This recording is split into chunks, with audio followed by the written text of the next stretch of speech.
Hello everyone, my name is Sarah and I'm going to show you how I did this painting here on the left. And this is my color palette on the right, and I will include the colors in the description below. So this is a spray painted base, and I saw it and I thought, we'll go with the flower. So that's kind of where the idea came from. And I wanted to put these little dots on. It's mixed paint mixed with impasto paste. And I tried a spoon first, the end of a spoon, but that didn't work out. Didn't give me the impression I wanted. Then I tried the palette knife, and that did. It was a lot of trial and error. As you can see, I wiped off bits and redid them to suit kind of the vision that I had. Any kind of extra marks or extra paint that came off from the dot, I just wiped it off with a tissue. And that's what you can do. It doesn't have to be perfect. You try something, you make a mistake, you wipe it off, you do it again, or you leave it the way it is, and that's all part of the process. Here then, I'm just adding acrylic paint by itself onto the canvas.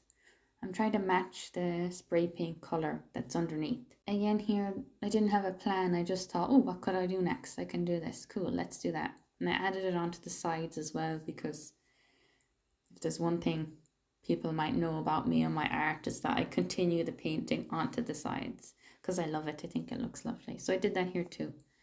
And I'm just adding it on, adding all the colors. And then I'm taking a plastic sheet, probably from a folder I had at one point, and I'm just pressing it down onto the paint and just peeling it back and seeing the effect that it's left. And I love it. It reminded me of a leaf actually. And I thought that suited the painting perfectly, being a flower. But I'm very inspired by nature anyways. I thought the painting was missing a bit of an oomph. I thought it was missing more colour, if you would believe it or not.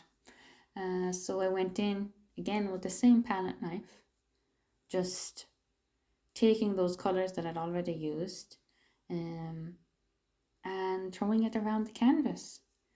I wasn't thinking, it was just letting my hand flow. It was a very quick process for me, and I'm wiping the paint off as I want to change colours. So I'm just continuing to add here more colours in different areas. I then go and I add it on top of edges of the dots as well, and that gave it a really nice effect too. But I guess the one piece of advice I could give here is to just explore, is to just experiment and let your imagination go. For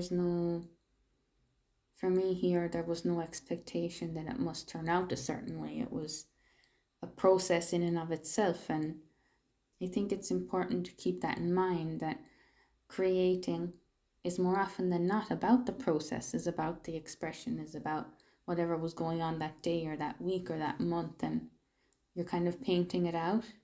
And I love that about paintings. It holds, at least for me, it holds so much information and memory from whatever time in my life I painted it. This one is very vibrant, very colourful, as most of my work kind of tends to be. I'm drawn to the colour, I'm drawn to the vibrancy. So I keep adding and I keep adding until at one point I've reached and yes, I'm happy with this. Because there's a point at which you look at your work and you think, I should probably stop now. And so I reached that point. So this is the painting after I'd completed it. And these are some close-up shots after it was been varnished. And this is the final piece on a wall at one of my exhibitions. Thank you so much for watching and for listening, and I will talk to you again soon. Bye.